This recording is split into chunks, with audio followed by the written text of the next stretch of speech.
Hello, hello, witches! Today we are going to be talking about fun with divination. And I know the first thing y'all thought about, deck of tarot cards. Thinking that's the only form of divination we do. Well, witches, we do all sorts of forms of divination. And I think a lot of times you new folk coming in, you're thinking, oh my God, I gotta learn how to read tarot cards. All right? You don't. Some of us like them, and some of us like the classic tarot cards, but some of us like oracle cards too. And this is the crystal oracle deck that I've been having fun with. Some of us also like the botanical themed cards. I really like Maya Toll's Herbarary deck. I find it very insightful. I typically pull one of these a day. All right. And of course, a beautiful handmade oracle deck by a local artist that's based within the animal kingdom. Okay? And then I want to get into the fact, guess what? We also do palms, palmistry, Idiot's Guide. It's a great book. And of course, if you're just wanting to learn quick, instant palm reading. But then also, we use crystal balls. Ooh. If you don't like a crystal ball, you can be like me, use an obsidian ball.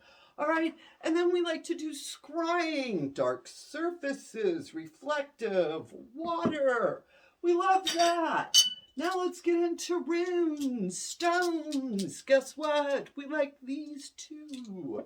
All right, and last but not least, tea leaves. Like to read them. This is actually... I got this from my witchy subscription. It's for reading tea leaves. It's really cool too, witches. All right, and I'm gonna stop right there, and we're just gonna talk about what's on the table, witches, when we talk about divination, just not tarot. I didn't even touch astrology or numerology, all right? We all know that when numbers line up at that certain time, that certain day, that you're like, oh, this means something. We've all had that feeling, all right? Or else you wouldn't be watching this video. So, when we think about divination, please understand the tarot cards are just one of many tools available, all right? Each witch, guess what? You get to choose, okay? And you can choose as many as you want, or you don't have to do any of them, witch. All right? Sometimes for folks, they tune into their own intuition. They sit and do a intuitive meditation in the morning and will do their thoughts down. That is their form of divination, all right? And it's about finding the tool that vibes with you, okay? Classic crystal ball. I don't like them. This is just a pretty one. What I really love is my obsidian ball. And I've had it on camera before where I talk about, I like to sit here and I will look and catch it. And I've seen faces in this ball. I've seen little things play out. I one time saw like a bird fly across it. It was just, I love my obsidian ball. I vibe on it. It doesn't mean it's going to work for every witch. And the palm reading, there really is a cool science behind that, if that is something that intrigues you. Scrying on dark surfaces and in dark pools of water. Some witches really vibe on this. Others don't. You get to choose. Tea reading. I love tea reading. I just think it's fun to do with friends. It's the best divination to do in a group. We all drink a little tea, swirl it around. Some tell you to dump it. Some tell you just to let it sit in the cup. You figure out your way. And for us, it's a really great way to share magic. Learning to read runes or potentially I Ching, which is used with coins, or the puka shells. Many different forms of divination where you learn to bring those stones in and throw them out. You can also, one of our cottage witches here, Autumn Stormcaller, uses bones for her divination bag, and that's what she's doing. She's not really big on tarot, but she loves her bones, all right? And I was talking about the oracle decks. I like the oracle decks, but it's about finding the oracle deck that likes you, okay? I found this one a couple of years ago at a dark market here in San Diego by a local artist, and it's called the Irreverent Oracle Deck, and it's based within animals, and I vibed. I also got an opportunity to meet her, chat with her, and she was just the most bright, sparkly, magical, I don't want to say witch, because I don't know if she identifies as that, but she was definitely part of the magic community.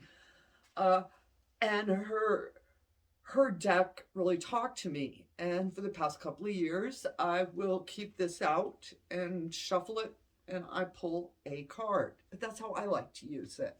I also have my herbarary, based within plants. I have another deck called Dark Botanical. I like the herbs, and I like to pull this. Some days I'll come in here to the room and grab the deck and just pull one. May pull three, seeing how I'm feeling with it. All right, and you finding today we're so blessed, witches. We have all of these beautiful artists, artwork, illustrators, and we get to have some of the pretties. And it's about choosing your pretties mindfully, finding out which form of divination you are interested in, which one you're vibing on, okay? It isn't all witches do tarot. That, I wish that we could just stop with, oh, you have to learn tarot. No, you don't. No, you don't. And another really powerful form of divination is dreaming. Just writing down your dreams. Okay? Some witches really, really do that. All right? And also, what form of divination are you going to pick? Different divination says different things to us. Are you looking for predictions about the future? Guidance in making decisions? Answers to certain questions? All right? Figure out what you're wanting out of the divination process first. And that will help you in deciding which one should I use. All right? And then the personal preference. What are you vibing on? Reading palms has always sounded cool. Tea leaves is the greatest thing. I like scrying. I like throwing things. So I'm going to throw bones, stones, crystals. All right? You know, now the thing is connecting to the tool. Once I've decided I want to do a little dark scrying as my divination, all right, I need to connect to it and take the time, those deep breaths. It doesn't matter what you're doing.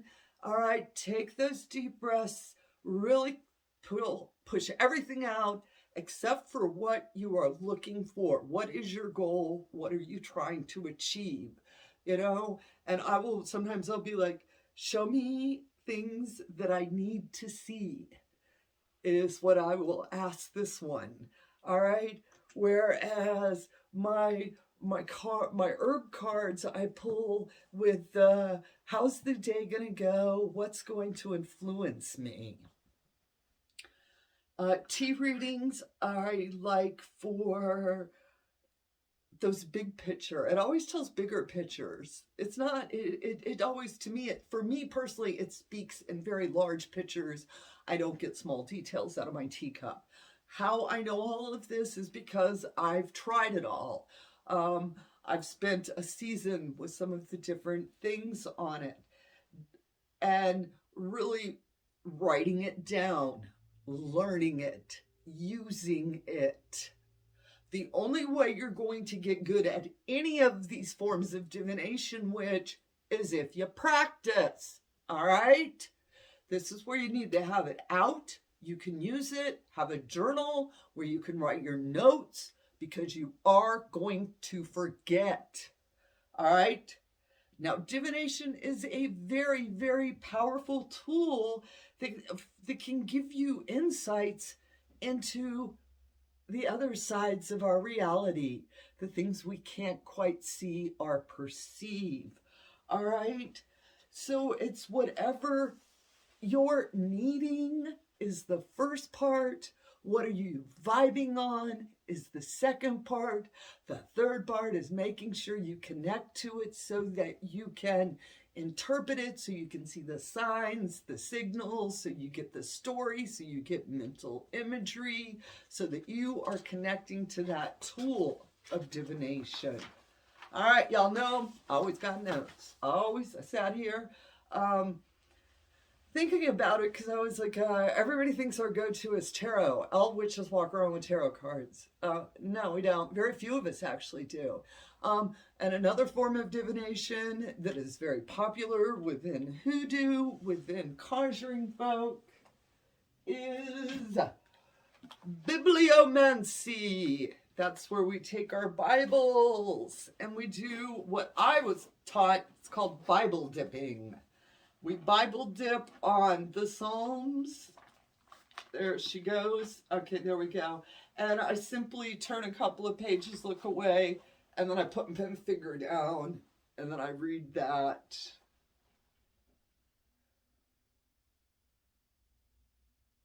Oh, that's a good one. I'm like, wow, I needed to hear that. Thank you.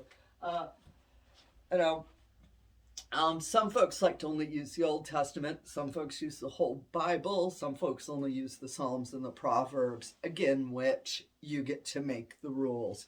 If you are connected to the Bible, for me, I look upon it as it's a grimoire. It's full of magic. It's full of stories. Okay, so where's our bottom line is, whatever you decide is the right one for you, and you need to work it. Don't be letting it sit on your shelf, all right? And if you're not into the tarot, don't force yourself. And I've often talked about the fact that if you've just found a deck of tarot and you're like, oh, tarot doesn't work for me, it could potentially be that deck is not working for you, all right? I have heard many a witch talk about it took them, 4, 5, 6, 7 decks of cards before they found the one that they could really tune into. So be patient. And if you're able to go to one of the local bookstores, a lot of times they have an open deck, take it out. I always recommend folks, if you are getting a tarot card deck, please find out who the creator, illustrator is, who they are, what they're about, what their story is, because they are the ones that are putting their energy into this deck. And if, you'll read the story and you're like, oh my God, that's beautiful. Oh, she's so amazing. Wow, she did this and this. And then she had him help her do this and this. That knowledge gets translated into magical energy, a stronger connection with the cards. Like I said earlier when I was talking about my herbarary, these cards are by H.o.W. I went down the rabbit hole and spent a couple of minutes. I mean, come on, less than 20 minutes. It's not like you got to go spend an afternoon doing deep, dark research here, witch.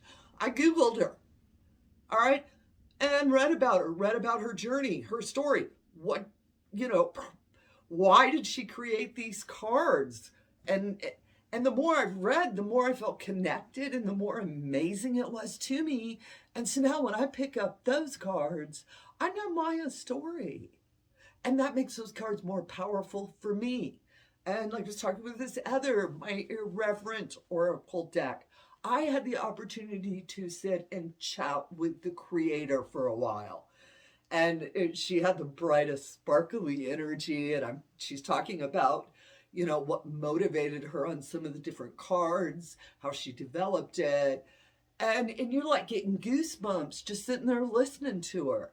So when I pick up that deck of cards, I know that connection. And for me, that's very important. And I know a lot of witches, it helps them to create a connection. You know, even if, you know, my pretty teacup that I got in my witch's box, I went and read about it. And I was like, oh, that's just wonderful. Where it came from is very important. How it got created, the energy that it was created in. All right, witches. All right. I hope this helps all y'all out there with, oh my gosh, I got to do tarot. No, you don't. We have so many wonderful forms of divination. Like I said, I just touched the surface, witches. All right. There are so many other types, and I want to hear from you witches out there. What is your favorite form of divination? And do you vibe on the tarot? I'm really curious as to how many witches, how many of us are actually really reading tarot cards? And what other forms of divination are you using? All right. And of course, I'm going to tell you, please hit that subscribe button. It really helps me out. And of course, the like, the thumbs up, and that notify button over there is really important. I try to put out a couple of videos a week, depending on my schedule. And of course, if you'd like to support me, I do have a members area. I do not do any extra for that area. That is just to support me, the channel, all right? And I want to say thank you to those of you out there who are doing that. And with that said, witch, I hope y'all have as bright of a blessed day as I'm having. And as always, it never changes. Amen, blessed be, ashe, and a-bo-bo.